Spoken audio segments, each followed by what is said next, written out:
But the fact remains is that you're still going over there because it's on your GPS monitor. And you went the day before the hurricane. Okay. You're not supposed to go there. What happens when a defendant with 2 open felony cases and a misdemeanor assault charge violates his no-contact order, not once but repeatedly, and then tries to justify it by saying he was just picking up a generator before a hurricane? Today, we're breaking down a case that perfectly illustrates why judges take protective order violations so seriously, even when the defendant's excuses sound reasonable. We've got GPS monitoring data that proves he went to the victim's residence the day before Hurricane Beryl hit Houston, a prosecutor who's fed up with the defendant's pattern of noncompliance, and a judge who's about to deliver one of the clearest lessons you'll ever hear about what no means no actually means in the legal system. The defendant claims he's been seeing psychiatrists, therapists, and coaches, that he's on medication, that he's doing everything right. But none of that matters when the GPS ankle monitor proves he violated a court order. From debates about whether it was the day before or the day of the hurricane, to discussions about jail therapy versus probation offers, to the defendant's desperate claims that he tried to get someone else to pick up the generator, this case shows exactly how courts handle defendants who can't or won't. Follow simple directives designed to protect victims. Buckle up, because this judge is about to teach a masterclass in accountability, and the defendant is about to learn that good intentions don't excuse violations when you've got 3 open cases and a history of domestic violence. Let's dive in. There was already some that was rolled over from the storm. Yep. So what time do you think we'll get a panel? And then people probably cave too. What time? Tyler's texting. So what should I say? 9:30? I mean, Judge, it's your schedule. Yeah. Okay. 9:30, I guess. All right. So I'm bringing you back out now because no means no. No doesn't mean maybe. No doesn't mean there's got this going on. If you really wanted to, you can always use someone else to achieve a goal. You don't have to do it yourself. Right from the opening seconds, you can feel the tension in this courtroom. And the judge's statement is absolutely foundational to understanding protective orders and domestic violence cases. No means no. No doesn't mean maybe. No doesn't mean there's got this going on. This isn't just a catchy phrase. It's a legal principle that's critical to victims' safety and court authority. When a judge issues a no-contact order as a condition of bond, that order is absolute and unconditional. It doesn't have exceptions for emergencies, holidays, mutual agreement between the parties, or seemingly reasonable justifications. The reason these orders are so strict is simple. Domestic violence victims are at highest risk of serious injury or death when they're in contact with their abusers, and abusers are notorious for manipulating circumstances to regain access to victims. The judge immediately recognizes what's happening here. The defendant is trying to justify his violation with what sounds like a reasonable excuse, picking up a generator before a hurricane. But here's the critical legal and practical reality. If he really needed to get that generator to his grandchildren, he could have asked a friend, neighbor, family member, or literally anyone else to pick it up and deliver it. The judge cuts right through the excuse. You can always use someone else to achieve a goal. You don't have to do it yourself. That's the key point. No-contact orders don't prevent important tasks from getting done. They just prevent the defendant from being the one to do them. And here's what's particularly concerning. The GPS monitoring data proves he went to the residence. This isn't based on victim testimony that could be recanted or disputed. It's electronic evidence that's virtually impossible to refute. When you're wearing a court-ordered GPS ankle monitor, every movement you make is tracked and recorded, and that data can be presented as evidence of violations. Now, it's come to my attention that there's a couple more issues that Damien wanted to say as far as this case was concerned. Is that what you just spoke to me about? Yeah, what I just spoke to you about. So I spoke to the counsel about it as well. The issue that we're having is that the defendant is contacting the complaining witness against the bond conditions of what you have put on for him. We talked to the witness in the past. She said that they were still talking together, and after he left the jail, that they were at a hotel together.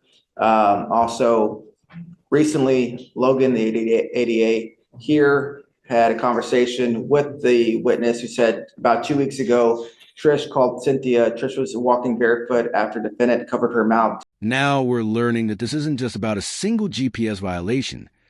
There's an alleged pattern of ongoing contact and potential continued abuse. The prosecution reveals several deeply concerning allegations. First, that the defendant and victim were talking immediately after he was released from jail and even stayed at a hotel together. That's a direct violation of the no-contact order right from the start. Second, and far more alarming, is the allegation that about 2 weeks ago, the victim called her daughter Cynthia to pick her up because the defendant had covered her mouth to stop her from yelling, and she was walking barefoot trying to escape. Let's pause on that image for a moment, because it's absolutely chilling. A woman is so desperate to get away from someone that she's fleeing barefoot, and the defendant physically restrained her by covering her mouth, a classic domestic violence tactic to silence victims and prevent them from calling for help.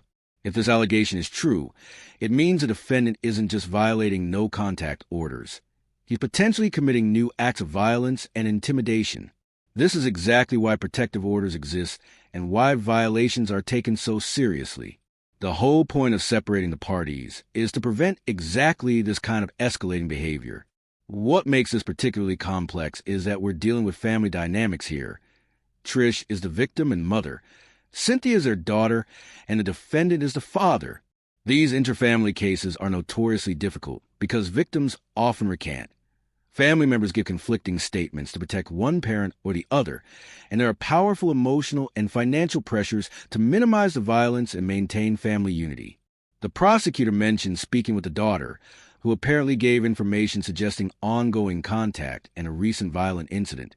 But as we'll hear in a moment, there's confusion about exactly what she said and when. Stop her from yelling so that Cynthia could pick her up. Okay, well, so Trish is the complaining witness, right? Cynthia is the daughter, Yes. Yes, both of their biological daughters. yes. So he's the father, she's the mother of Cynthia. Yes. Judge. Okay, so Cynthia is getting in contact with you guys, saying that he's continuing to maintain contact with them. The problem is that I'm not the only one. The felony court has also told you not to have contact with them.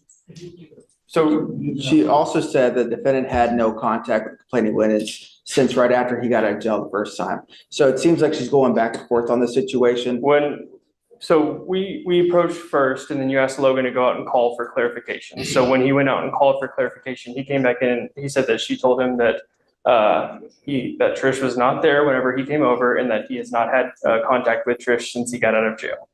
And here's where we see the classic complications of domestic violence prosecutions when they rely on witness testimony from family members.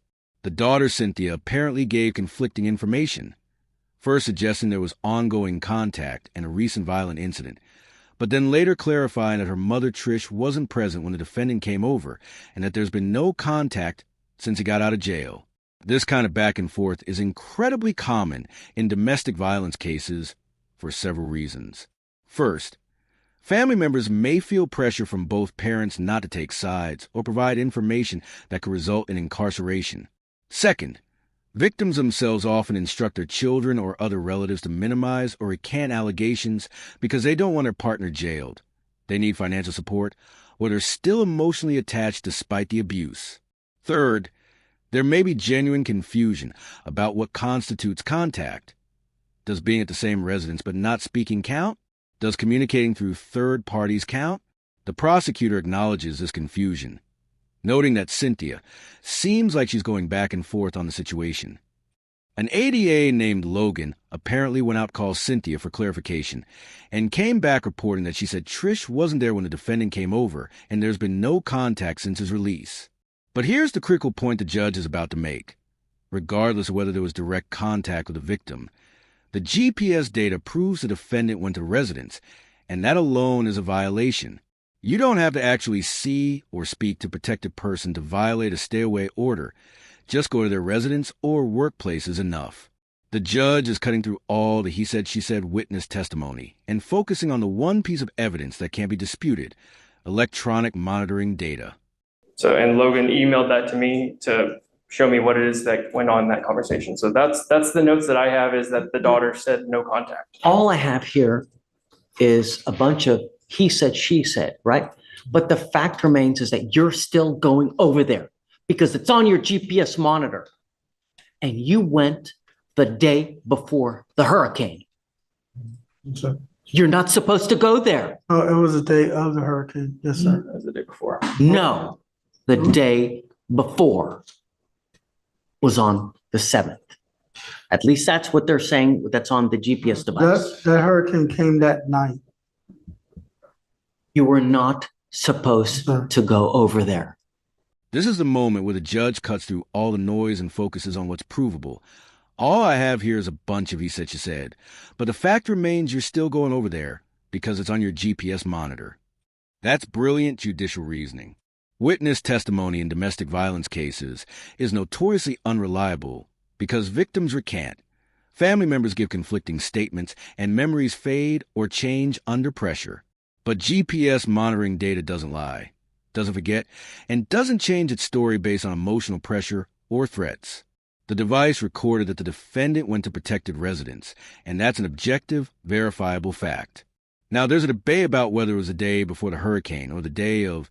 The prosecutor says the GPS shows he went on the 7th, which was the day before Hurricane Beryl hit the Houston area on July 8, 2024. The defendant seems to be suggesting he went on the day of the hurricane, perhaps trying to make his justification sound more urgent, like it was an immediate emergency rather than advanced preparation. But here's the thing, it doesn't matter. Whether it was 12 hours before the storm or during the storm, the no-contact order was in effect, and he violated it. The judge's response is unequivocal. You are not supposed to go over there. No exceptions for weather emergencies, family crises, or seemingly legitimate reasons. The protective order is absolute. What's particularly telling is that the defendant doesn't deny going to residence. He can't, because the GPS data proves it. Instead, he's trying to justify why he went, which shows he doesn't understand or accept the fundamental nature of the restriction. He still believes there are circumstances that would make the violation acceptable, and the judge is about to disabuse him of that notion. I just went and picked up a generator. Nobody else can do it. And I had grandkids there. You're not supposed to go over there. No means no. No doesn't mean I have a generator. I've got the tooth fairies going over there to pick up a damn tooth so I can give it to Cynthia. It won't happen again, Your Honor. I promise. I don't care. No means no. We've already dealt with this over and over, and you have 2 open felony cases, and you have an open misdemeanor. There is strict compliance that is required. Yes, sir. And that's it. The defendant's excuses are piling up now. First, it was picking up a generator for his grandkids. Then he mentioned something about tooth fairies and a tooth, trying to paint a picture of himself as a caring grandfather just trying to help his family during an emergency. But the judge isn't buying it, and his response is one of the most powerful statements about court authority and victim protection you'll ever hear. I don't care. No means no. We've already dealt with this over and over, and you have 2 open felony cases and an open misdemeanor. There is strict compliance that is required, sir, and that's it. Let's unpack why this is so significant. First, the judge acknowledges that this isn't the first time they've had this conversation. They've dealt with this over and over, meaning the defendant has a pattern of either violating orders or trying to justify contact.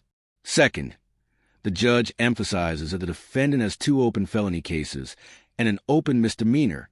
That's 3 pending criminal cases, all presumably involving the same victim or related incidents. When someone has that much pending litigation and that extensive a history of alleged violence, courts have zero tolerance for violations because the risk to the victim is simply too high. Third, the judge uses the phrase strict compliance. Not substantial compliance, not good faith efforts, but strict compliance. That means 100% adherence to the terms of protective order with absolutely no exceptions. The defendant's promise that it won't happen again rings hollow because he's already violated the order, and his justification suggests he still doesn't understand why the order exists. He thinks the court should make exceptions for grandchildren, emergencies, or good intentions. But protective orders aren't about the defendant's intentions. They're about the victim's safety, and that requires absolute non-negotiable boundaries. If I let you go, then you will continue to have contact with him. And I want you to know that you were already ordered not to do anything. Already, not only by me, but by the felony court as well. So I wasn't the only one that told you not to have contact with him.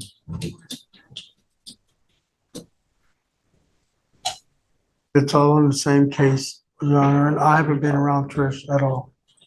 To be clear, we're saying that he's had contact with her. The only statement that I have here from Logan and speaking to so no one has talked to the complaining witness.